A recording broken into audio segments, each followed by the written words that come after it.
जय हिंद सभी भाइयों को। कैसे हैं आप लोग? तो आज हम कोई क्लास नहीं करने वाले बट कुछ इम्पोर्टेंट पॉइंट पर बात करने वाले हैं। ठीक है, क्योंकि आप में से किसी एक स्टूडेंट का एक कंसर्न था कि हम अगले 20 दिन 21 दिन कैसे प्लान करें और कैसे चीज़ों को इम्प्लीमेंट करें, क्योंकि सीजीएल भी माथे पर है। एग्ज़ाम कैंसिल नहीं हुआ है, सिर्फ पोस्टपोन हुआ है। ठीक है, तो मैंने प्रॉमिस भी किया है कि अगर एक भी बच्चे मेरे को फॉलो कर रहा है और कहीं पर भी मेरे को फॉलो कर रहा है, ठीक है, मेरे कंटेंट देख रहा है और चीज़ें कर रहा है, तो मैं उसके साथ खड़ा हूँ। और एग्जाम बाद वो खुद आकर के बताएगा कि मेरे एफर्ट उसके कितने काम आ रहे हैं। ठीक है ना? तो ये उनके लिए है जिन्होंने भी रिक्वेस्ट करा था, और बाकियों के लिए भी इससे फायदा ही होगा, किसी को नुकसान नहीं होगा। क्योंकि बहुत इंपॉर्टेंट है, मार्केट में बहुत कुछ फैला हुआ है, कोई कुछ और कह रहा है, कोई कुछ और कह रहा है। अभी हम जीके के अलावा और भी चीज़ों को देखेंगे कि कैसे मैनेज करना है, सिर्फ जीके जीके ही नहीं देखना है। ठीक है, चलिए फिर शुरू करते हैं और सारी चीज़ों को समझते हैं। इसीलिए मैंने यहाँ पर लिख दिया है आपके लिए कि मिशन सिलेक्शन 2025। मेरा मिशन सिर्फ सीजीएल नहीं है, ये है कि सीजीएल एग्जाम क्लियर करना ही नहीं, आपको 2025 में सिलेक्शन दिलवाना, यही मकसद है, मिशन है हमारा। ठीक है, तो हम इसी को टारगेट रखते हुए पूरे बात को कंक्लूड करेंगे। आगे बढ़ते हैं, एक एक करके सारी चीज़ों को देखेंगे अभी। ठीक है, कुछ चीज़ें मैं लिख कर लाया हूँ, कुछ आपको लिख करके बताऊंगा। देखो, जैसे हम जीके के बारे में बात करें उससे पहले कुछ इंपॉर्टेंट पॉइंट्स हैं, उसको समझ लो। ठीक है, उसके बाद हम जीके पर भी चलेंगे। आ जाओ, यहाँ देखो, मैंने पहला पॉइंट लिखा है क्या कि स्ट्रॉन्ग, स्ट्रॉन्गर, स्ट्रॉन्गेस्ट। ऐसा नहीं है मैं आपको डिग्री पढ़ा रहा हूँ ग्रामर में, ऐसा नहीं है। मैं ये कहना चाह रहा हूँ, समझो कि आपके एग्जाम में चार अलग अलग अलग अलग सब्जेक्ट्स आते हैं। पहला इंग्लिश, दूसरा रीजनिंग, तीसरा मैथ और चौथा जीके। जनरली क्या होता है कि बच्चों के इसमें से, इन तीनों में से दो या तीन ठीक होते हैं। ठीक है, आराम से रीजनिंग मैथ्स तो सबके ठीक ही होते हैं और जनरली तीनों ही ठीक होते हैं बच्चों। दिक्कत आती है जीके में, तो जीके हम सेपरेटली बात करेंगे, पहले हम इन तीनों को देख लें। देखो, गलती कहाँ होती है, मैं आपको अपने पिछले, मतलब मैं क्या बताऊं, 1 दर्जन से ज्यादा मैंने कॉम्पिटेटिव एग्जाम्स क्लियर कर किए हैं, तो उसके मैं एक्सपीरियंस आपको चीजें बता रहा हूँ। तो भरोसा करना, और बाकी लास्ट में देखेंगे हम क्या निकालते हैं। तो इंग्लिश, रीजनिंग, मैथ्स सभी बच्चों के ठीक होते हैं। कुछ बच्चों की इंग्लिश में दिक्कत आती है, कुछ बच्चों की इनमें से किसी एक सब्जेक्ट में दिक्कत आती है। अब बात आती है ना कि इनमें से ये जो तीन सब्जेक्ट्स हैं, ठीक है, इन तीन सब्जेक्ट्स में से आपको क्या करना है कि कम से कम 70 प्लस टारगेट करना है। 75 सवाल आएंगे आपके इन तीनों को मिला करके। अच्छा, एक और बात यह है कि कोई सेक्शनल कट ऑफ नहीं है। ये कंपलसरी थोड़ी है कि आप जीके के 10 सवाल करोगे तभी आपका सिलेक्शन होगा, नहीं होगा। दूसरी बात ये भी ध्यान रखना कि अभी हम सिर्फ टीयर 1 के लिए बात कर रहे हैं। टीयर 1 एक बार क्लियर हो जाए, उसके बाद हम टीयर 2 के डिस्कशन करेंगे, उसके स्ट्रेटजी बनाएंगे। तो इंग्लिश, रीजनिंग, मैथ्स में से मिला करके हमारे को 70 प्लस टारगेट करना है। तो सर ये तो टफ हो गया। टफ नहीं है, देखो हम क्या करते हैं ना कि बहुत सारी चीजें इसमें अवॉइड करते हैं। बहुत बारीक चीज मैं बता रहा हूँ, सुनना ध्यान से। तुम्हें पता है कि तुम मैथ्स में जो भी क्वेश्चंस कर पा रहे हो, अगर 25 में 25 कर पा रहे हो तो बढ़िया है। रीजनिंग में भी 25 में 25 कर पा रहे हो तो बहुत बढ़िया है। अगर इंग्लिश में 25 में 25 कर पा रहे हो तो बढ़िया है। लेकिन इन तीनों सेगमेंट में अगर मान लो तुम 22 कर पा रहे हो, इसमें भी 22 कर पा रहे हो, इसमें भी 22 कर पा रहे हो, ठीक है, या 20 कर पा रहे हो, किसी में 22 कर पा रहे हो, मिला जुला के तुम 65 66 के आसपास रह रहे हो। ठीक है, इतना तो रह रहा ही होगा, मान लो 60 से 65 के आसपास रह, इतना मान लेते इन तीनों को मिलाकर। तुमने मॉक दिए ही होंगे, क्योंकि एग्जाम तो अभी 13 से होने वाला था, तो मॉक दिए होंगे। तो इसमें ना, तुम्हें पता है कि इसमें से तुम्हें 5 सवाल को ऐड करना बहुत आसान है। कैसे? तो मैथ्स में कुछ टॉपिक्स ऐसे हैं जो बार बार रिपीट होते हैं और बार बार तुम गलत कर रहे हो।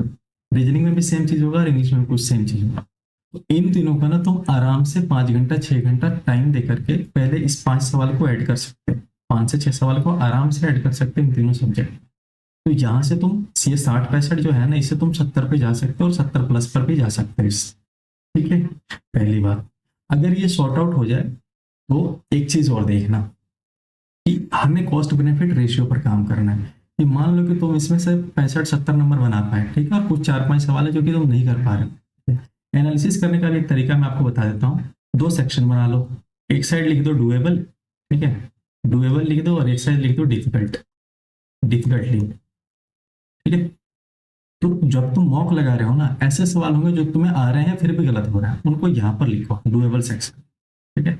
और कुछ सवाल ऐसे हैं जो बिल्कुल हवा ही नहीं लग रहा है कहाँ से आ रहा है, उसको डिफिकल्टी में लिखो। ये जो डुएबल वाला सेक्शन है ना, सब में, इन तीनों में मैं बात कर रहा हूँ, इंग्लिश, रीजनिंग, मैथ्स में, इन तीनों में जितने भी पॉइंट्स यहाँ बन रहे हैं डुएबल सेक्शन में, उसको पहले कंप्लीट करो, खत्म करो, उसको अच्छे से तैयार करो। ठीक है, डिफरेंट वाले को छोड़ दो थोड़ी देर के लिए। ये जब तैयार हो जाए तब आते हैं डिफिकल्ट सेक्शन पे। और बाकी डिफिकल्ट सेक्शन पे कब काम करना है, जब तुम्हें लगे कि मान लो 6 घंटा करके मैं इस डिफिकल्ट सेक्शन में से 2 सवाल कर सकता हूँ, लेकिन अगर यही चीज मैं जीके में दूंगा 6 घंटे, तो वहां पर सिर्फ एक ही सवाल कर पाऊंगा, वो भी पॉसिबिलिटी बहुत कम है। तो तुम जीके को छोड़ो, इस 6 घंटे को काम करो। ठीक है, इतनी बात आपको समझ आ गई। चलो, अब तीसरा ये है ना कि आप अपने काम को क्रिटिकली एनालाइज करो। क्रिटिकली कैसे एनालाइज करोगे, क्योंकि आपसे बेटर कोई नहीं जानता कि आप किस में बेटर कर सकते हो और किस में खराब कर सकते हो। ठीक है, तो जो भी आप मॉक लगाए हो, जो भी अभी तक आपने टेस्ट दिए हैं, वहां से हर एक बारीक टॉपिक को उठाओ और लिखो कि भाई ये सही जा रहा है और ये गलत जा रहा है। ठीक है, अब एक और चीज देखो कि अभी क्या है ना, बहुत सारे बच्चे ऐसे हैं जो ऑलरेडी तैयार होंगे, लेकिन फिर भी क्या उनके अंदर डर बैठा हुआ है कि भाई पता नहीं क्या होगा। क्यों? क्योंकि मार्केट में इतना हुआ बना हुआ है, डर बना हुआ है। तो आप मार्केट के चक्कर में मत पड़ो। ठीक है, don't be a part of rat race. आप जो तैयारी कर रहे हो अपने आप पर भरोसा रखो, वही बात मैंने लिखी है, जो आप तैयारी कर रहे हो उस पर भरोसा रखो। ठीक है, ये बातें तो हो गई हमारे सारे सब्जेक्ट को कैसे लेकर के चलना है, बाकी 3 में से हमारे को 70+ लेकर आना है, मेन मोटिव ये है। अब बात आती है कि जीके का सर हम क्या करें, क्योंकि अभी हमारे को जीके में कुछ चेंजेस देखने को मिले हैं। एक एक करके हम जीके के प्रॉब्लम्स को डिस्कस करते हैं। ठीक है, देखो जीके के लेकर के ना मेन कंसर्न ये है जो आपको मैं दिखा रहा हूँ। पहला कंसर्न ये कि जो हमारे एमसीक्यू क्वेश्चंस आ रहे थे, ठीक है, एमसीक्यू वाले जो क्वेश्चंस आ रहे थे, उसमें दिक्कत देखने को मिली है। पहली तो कि कुछ बदलाव देखने को मिले हैं, क्या है वो देखेंगे। दूसरा है कि स्टेटमेंट बेस्ड क्वेश्चन आ रहे हैं, इसमें बच्चों को दिक्कत हुई है। पता नहीं क्या है, इसका हुआ बना दिया स्टेटमेंट बेस्ड स्टूडेंट बेस्ड। भाई ऐसा कुछ भी नहीं है स्टेटमेंट बेस्ड, सवाल ही है, उसका फॉर्मेट बदल दिया है। ठीक है ना, स्टेटमेंट बेस्ड के क्या फायदे हैं क्या नुकसान है वो मैं आपको बताऊंगा। तीसरा एक सेक्शन बना दिया हम लोगों ने एलिमिनेटर। मैंने एक अपना नाम रखा है एलिमिनेटर, मतलब ये ऐसा सेक्शन होता है जो हवा नहीं लगता कि कहाँ से आ रहा है। ठीक है, इसको मैं एलिमिनेटर कहता हूँ। इसका इस्तेमाल अभी यूपीएससी भी करने लगा है। कुछ ऐसे स्टेटिक क्वेश्चन पूछ रहा है जिसका पता ही नहीं है, कोई लेना देना ही नहीं। ठीक है, इसको मैं एलिमिनेटर नाम देता हूँ। क्यों? क्योंकि यहाँ से लड़के अलग होते हैं बहुत, ये काम का क्वेश्चन है, इसको निगेटिव नहीं लेना है। चौथा है लैक ऑफ कॉन्फिडेंस की, ऐसा लग रहा है कि सर इसको तो सब आता है, जो मेरे बगल में रहता है उसको तो सब आता है, उसने यहाँ से पढ़ा है ये पढ़ा है। भाई मत सुनो किसी की बात है, मेन है तुम जो भी तुमने पढ़ा है उससे अगर तुम सवाल कर पा रहे हो तो बेस्ट। ठीक है, आ जाओ एक एक करके इन चारों को हम डिस्कस करते हैं। सबसे पहले एमसीक्यू में क्या हुआ है, सबसे बड़ा बदलाव अभी सिलेक्शन पोस्ट में देखने को ये मिला कि स्टेटिक और नॉन स्टेटिक 2 तरह के पोर्शन होते हैं आपके एग्जाम में। ठीक है, ये हम पहले भी डिस्कस कर चुके हैं। स्टेटिक और नॉन स्टेटिक में क्या होता है, आज हम मैं आपको अलग से लिख के बता देता हूँ। यहाँ देखो, ठीक है, एक सेक्शन मैंने बना दिया स्टेटिक, ठीक है, और एक सेक्शन बना दिया मैंने नॉन स्टेटिक। नॉन स्टेटिक, ठीक है। अब नॉन स्टेटिक में कौन कौन सा आ जाता है, एक तो हिस्ट्री आ जाता है, दूसरा क्या आ जाता है, साइंस आ जाता है, तीसरा क्या आ जाता है, पॉलिटी आ जाता है, चौथा क्या आ जाता है, इकोनॉमी आ जाता है, पांचवा क्या आ जाता है, जियोग्राफी आ जाता है। ये 5 स्तंभ है, ये 5 स्तंभ है नॉन स्टेटिक के। स्टेटिक में क्या क्या आ जाते हैं, जितने भी तुम्हारे सवाल है, जैसे अभी देखने को मिला, एक तो पहला क्या देखने को मिला, स्कीम्स। स्कीम्स प्लस इनिशिएटिव्स, बहुत सारे इनिशिएटिव्स पर भी क्वेश्चंस बन रहे हैं। ठीक है, दूसरा क्या देखने को मिला, सेंसस प्लस एफवाईपी, मतलब 5 ईयर प्लान, यहाँ से तो क्वेश्चन आने आने हैं। तीसरा अभी देखने को मिला है इंटरनेशनल ऑर्गेनाइजेशन से क्वेश्चन पूछे जा रहे हैं, इंटरनेशनल ऑर्गेनाइजेशन से। चौथा क्या देखने को मिला कि करंट के कुछ खास खास क्वेश्चन पूछे गए हैं करंट अफेयर्स। इसके अलावा फेवरेट टॉपिक और भी है, तुम्हें पता होगा, जैसे म्यूजिक, डांस, ठीक है, घराना। ये मोटे मोटे जो टॉपिक है ना तुम्हारे स्टैटिक पोर्शन के, वो मैं बता रहा हूँ, और भी है। पर अभी जो खेल बना है ना तुम्हारे हक में बना है। क्या बना है, पहले क्या था कि स्टैटिक के क्वेश्चन तकरीबन 8 से 10 आ जा रहे थे, कई बार उससे ज्यादा भी आ जा रहे थे, और ये कितना 15 से 18 क्वेश्चन बन रहे थे। ठीक है, अभी एक्सपेक्टेशन ऐसा है, अभी क्या कहते हैं, सिलेक्शन पोस्ट को देख करके, कि नॉन स्टैटिक से तकरीबन इन 5 सब्जेक्ट को मिलाकर के तुम्हारे 20 क्वेश्चन औसतन बन रहे हैं। तो ये बहुत अच्छा पॉइंट है, बहुत बढ़िया पॉइंट है कि तुम्हारे 20 क्वेश्चन तो यहाँ से आ रहे हैं, और 5 से 7 क्वेश्चन मान के चलो औसतन यहाँ से आ रहे हैं, मतलब फिर भी इसमें डिक्रीमेंट आई है। ये जो तुम्हारे 5 सब्जेक्ट है ना, ये तो तुम्हारे कंपलसरी है पढ़ने। इनमें भी मैं कितना कितना वेटेज रहता है ये मैं करा चुका हूँ आपको पहली वीडियो में, सबसे पहले जब वीडियो डाला था कि हिस्ट्री सबसे ज्यादा वेटेज है और साइंस दोनों का लगभग 4 से 5 सवाल आने ही आने हैं। बच गया क्या, पॉलिटी और इकोनॉमी, इन दोनों के 2 से 3 सवाल तो आते ही आते हैं और इन तीनों के लगभग बराबर बराबर सवाल आ जाते हैं, मतलब इन तीनों से 10 सवाल तुम मान के चलो। अब बात आती है कि कई बच्चों को दिक्कत है साइंस में, ठीक है, कैसे इसको तैयार करना है वो भी मैं आपको बता देता हूं। देखो, जो बच्चा साइंस बैकग्राउंड से है तो आपको ये 2 सब्जेक्ट तो तैयार करने ही करना है, साइंस बैकग्राउंड वाले, ठीक है। अभी हम रिसोर्स की भी बात करेंगे कैसे तैयार करना है। पहले जो कह रहा हूँ वो सुनो, कि हिस्ट्री और साइंस तैयार करना सबसे पहले अगर कोई साइंस बैकग्राउंड का लड़का है तो। अगर आप साइंस बैकग्राउंड के नहीं हो तो साइंस को मारो गोली। तैयार क्या करना है आपको, हिस्ट्री इकोनॉमिक्स सबसे पहले, हिस्ट्री और इकोनॉमिक्स सबसे पहले तैयार करना है, उसके बाद हमारे को देखना है पॉलिटी और जियोग्राफी, ठीक है। सबसे लास्ट में आप जाओगे साइंस को देखने, जो नॉन साइंस वाले बच्चे हैं, ठीक है। कुल मिलाकर हमारा मोटो ये है कि हमारे को ये 5 सब्जेक्ट तैयार करने हैं। अब ये 5 सब्जेक्ट कैसे तैयार करें सर, देखो, मैंने सबके वीडियोज करा रखे हैं, हिस्ट्री के भी, साइंस के भी, पॉलिटी के भी, इकोनॉमिक्स के भी और ज्योग्राफी का भी करा ही रहा हूँ, ठीक है। तो ये भी हो जाएगा, पॉलिटी का भी बहुत जल्दी आ जाएगा। मैं मेरे से नहीं पढ़ा, कहीं से भी आपने पढ़ा हो, आप काफी पढ़ चुके हो, उसके अलावा कुछ भी पढ़ने की एक्स्ट्रा जरूरत नहीं है। आपके पास जो नोट्स हैं मैंने दिए हैं, आप टेलीग्राम पर जाकर के चेक कर सकते हो, या किसी का भी नोट्स है आपके पास, कहीं से भी कोई नोट्स है आपके पास, एक नोट्स रखो, सिर्फ एक नोट्स रखो। मैं जो बता रहा हूँ बहुत इंपॉर्टेंट है, ध्यान से सुनिए। सिर्फ एक किसी का नोट्स रखना है, किसी का भी रखो, मेरा रखो, किसी का भी रखो, और उसको थॉरोली पूरा रिवीजन करो। जब आपने लेक्चर ये कंप्लीट कर दिया ना सबके, तो आप क्या करो, अगले 6-7 दिन का समय लेकर के इन सबको पहले थॉरोली बिल्कुल डीप में जाकर के सारी चीजों को पढ़ो और एक एक कंसेप्ट रिवाइज करो, खूब अच्छे से रिवाइज करो, ठीक है, इन 5 सब्जेक्ट को जो भी मैंने नोट्स दिए हैं।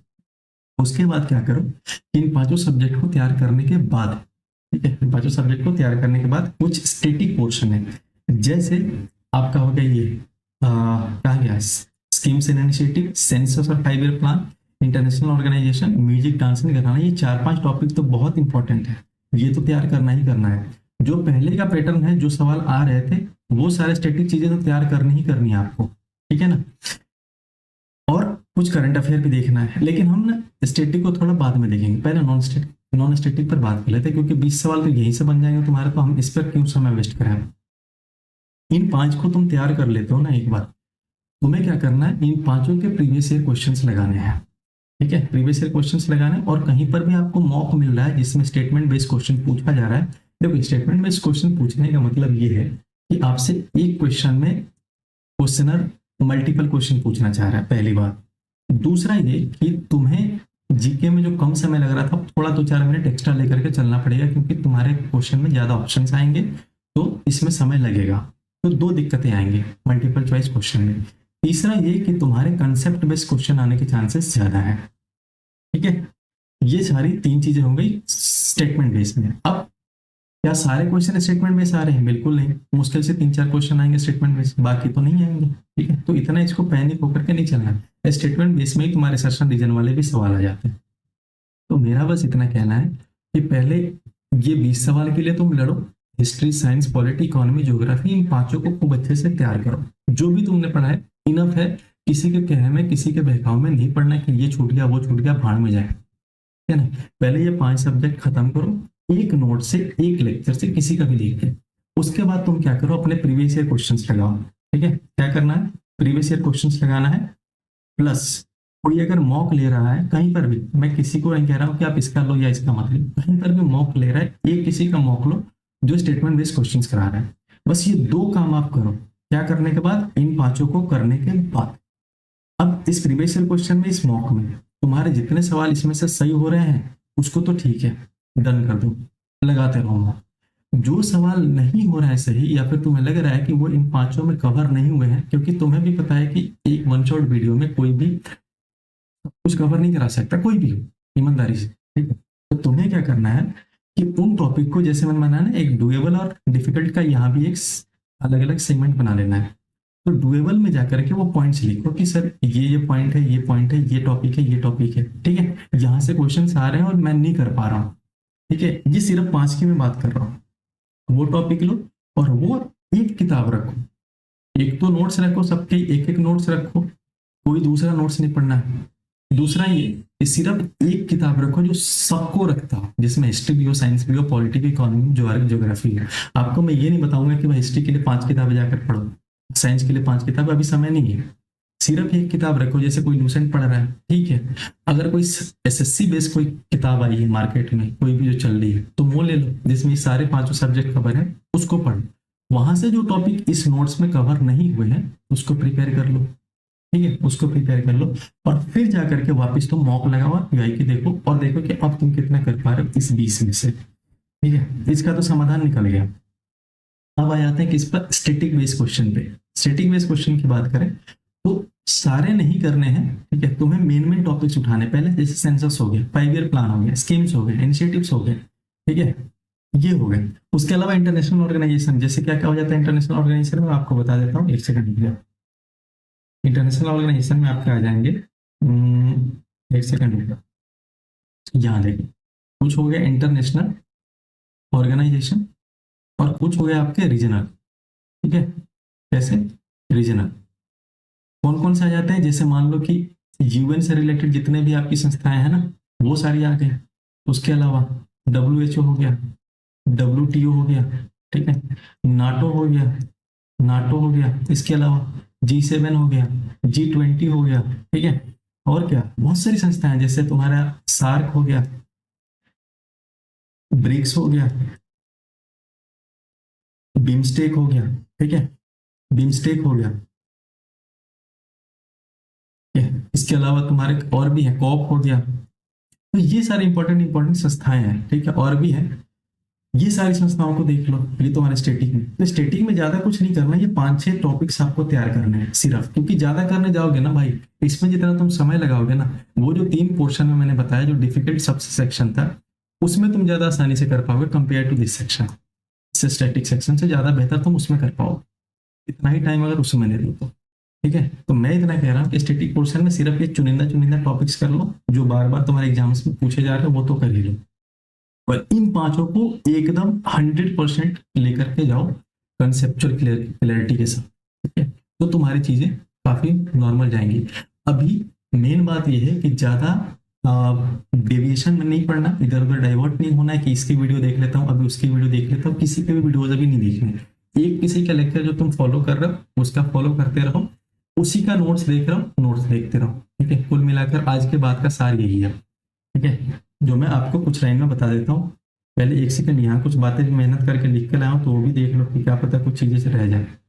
जैसे कि अगले 5 से 7 दिन में तुम्हें क्या करना है कि सारे सब्जेक्ट को रिवीजन करना है, खत्म करना है। ये मैं सार बता रहा हूँ आज के पूरे सब्जेक्ट, कुछ अगले 7 दिन में क्या करना है, सारे सब्जेक्ट्स का रिवीजन करना है, थॉरोली बिल्कुल, ठीक है। ये सिर्फ जीके जीके की बात कर रहा हूँ, बाकी 3 सब्जेक्ट की तुम्हें प्रैक्टिस करना है। और जो छोटे बहुत टॉपिक जो तुम्हारे दिक्कत दे रहे हैं ना, सिर्फ उनके टॉपिक्स तैयार कर लेना, उन तीनों के उनको हटा दो, अभी हम सिर्फ जीके का देख रहे हैं।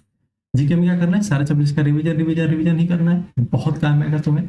जिस जहां पर तुम्हें कंसेप्ट में दिक्कत आ रही है उस कंसेप्ट को बिल्कुल क्लियर कर लो, चाहे तुम किसी वीडियो से करो या जैसे भी करो, उस कंसेप्ट का नाम लिख करके आराम से कर लो। दूसरा ये है, मैंने स्टैटिक के बारे में सारी चीजें आपको बता दी। चौथा है ये सबसे इंपॉर्टेंट कि लिमिटेड रिसोर्स रखना है, बिल्कुल सिंपल रखना है कि भाई एक किताब रखूंगा और एक नोट्स रखूंगा, सिंपल। और इसके अलावा मुझे कोई भी कुछ भी कह दे रहा है, मुझे कुछ नहीं पढ़ना साइड से। अगर चेक करना है मुझे, तो मैं क्या करूंगा, पीवाईक्यू लगाऊंगा इनको पढ़ने के बाद, और प्लस क्या करूंगा, जो नए पैटर्न के क्वेश्चंस लोग करा रहे हैं उसको मैं सॉल्व करूंगा। अगर इन दोनों से ही हो जा रहा है तो मुझे तीसरा पढ़ने की जरूरत है ही नहीं। समझ में आई बात, ठीक है।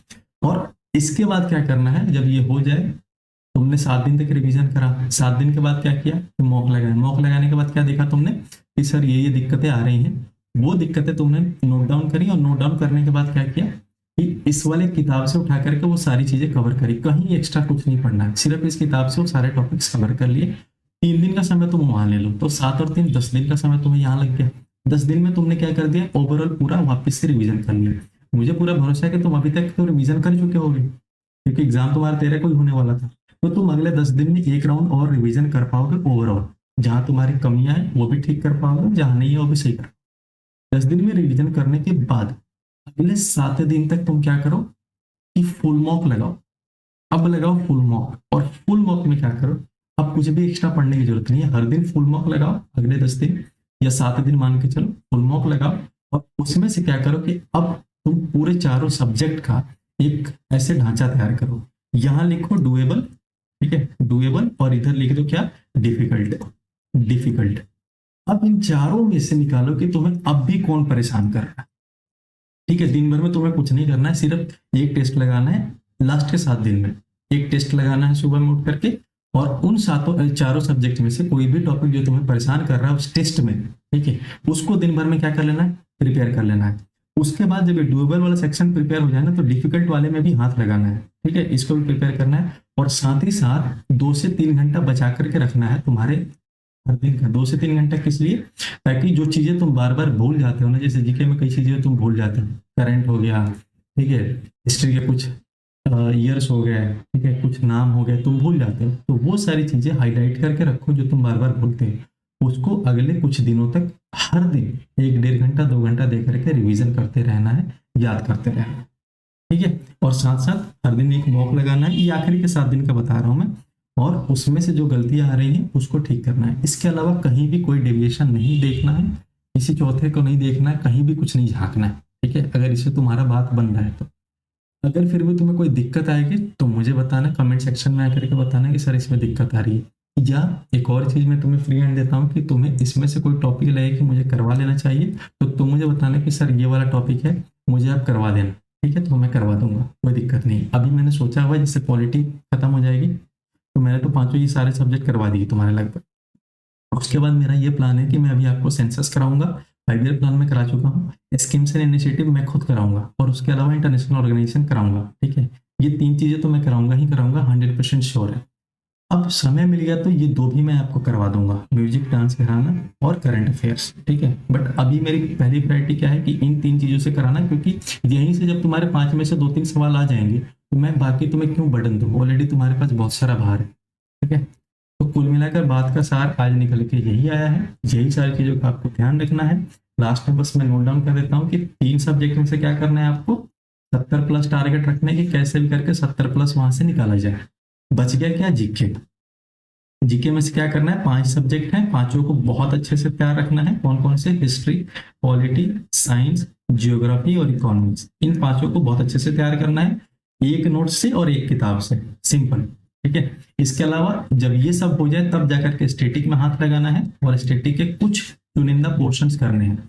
अब ये सारा काम कितने दिन में आपको कर लेना है, अगले 7 दिन में खत्म करना है, एनी हाउ, ठीक है। 7 से 8 दिन में टारगेट रखो, उसको खत्म कर लेना है, और इस 7 दिन के खत्म होने के बाद आपको क्या करना है, मॉक लगाना है, मॉक लगा करके एनालाइज करना है कि कहाँ पर दिक्कतें आ रही हैं, उसको नोट डाउन करो, और अगले 3 दिन में इन सारे टॉपिक्स को फिर से तैयार करो। 10 दिन आपके खत्म हो जाएंगे। उसके बाद से क्या करना है, हर दिन एक मॉक लगाना है, और बाकी चीजों को रिवीजन करते हुए चलते रहना है। बस इतना कर लो, कोई भी इधर उधर की चीजें मत देखो, कुछ भी इधर उधर मत करो, बहुत आसान एग्जाम है तुम्हारा, हो जाएगा, ऐसे डर में मत पड़ो, और अपने आप पर भरोसा रखो कि भाई जो तुम कर रहे हो, जो तुम पढ़ रहे हो वो बेटर है। नहीं हो रहा भरोसा, जो तुमने पढ़ा है प्रीवियस क्वेश्चन लगा करके देख लो, मुझे नहीं लगता तुमसे कोई चीज छूटेगा, ठीक है। एक आधे क्वेश्चन छूट रहे हैं, जैसे एलिमिनेटर में कोई क्वेश्चन छूट गया, एलिमिनेटर तुम्हें इसीलिए ही दिया जा रहा है ताकि तुम उसको छोड़ कर आओ, ठीक है। और अगर इसमें तुम कर पा रहे हो ना, तो तुम हजारों बच्चों को पीछे छोड़ दोगे, और ऐसा नहीं है कि एलिमिनेटर में एक भी सवाल होगा नहीं, एक आधे सवाल किस्मत अच्छी रहे तो ऐसे आ जाएंगे जो तुम कर लो। तो घबराना नहीं, आपका मेन टारगेट है ये 80 85 सवाल को आसानी से करके आना, नेट सवाल 80 से 85 टारगेट रखने के मैं करके आऊंगा, ठीक है। अभी के लिए इतना रखते हैं, बाकी कोई दिक्कत लगे तो आप मुझे बताना, और जैसा होगा हम देखेंगे। होप आपको ये काम आएगा। ध्यान रखिए आप। जय हिंद, टाटा, बाय बाय, फिर मिलते हैं। चलिए।